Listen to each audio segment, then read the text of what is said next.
Now to new details about a trend that could impact your children's reading. Two different national reports find more books are being banned from schools, and they're expecting record highs. And the studies from the American Library Association and PEN America believe thousands of books are being targeted, and it's likely an undercount from the true number. Kelsey Kernstein joining us this morning with more. Kelsey. Yeah, Adrienne, Mitch, the number of books attempted to be restricted or banned before the start of this school year has more than quadrupled from just a couple of years ago, and reports say that those numbers could actually be much higher. But let's take a look here. According to the American Library Association, between 2018 and 2020, the number of books attempted to be restricted or banned was between the high 200s and high 400s. Compared to this year, the number of books called into question was more than 1,600 different titles. And reports show that in the last year, more than 50 U.S. groups were created pushing for a book ban.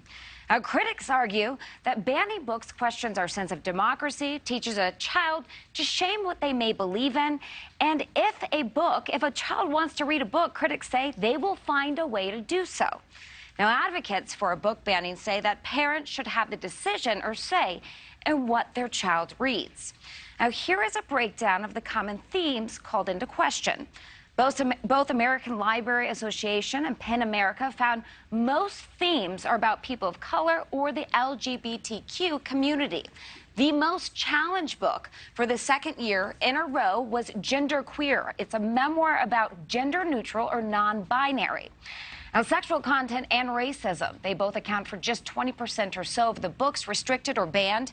Now, of course, some of these themes, they do overlap, but experts blame education culture wars between our parents, school officials, and educators, saying that is the reason we are seeing an uptick in book bans. Yeah, and a lot of parents are vocalizing their feelings about what their children are being taught in school about some of these topics. There are a lot of new books out there, a lot of new writers out there writing about some of these controversial issues as well, so we have to point that out. All right, Kelsey Kernstein, thank you. Thank you for watching. Go to newsnationnow.com to find NewsNation on your television provider. And don't forget to click the red subscribe button below to get more of NewsNation's fact-driven, unbiased coverage.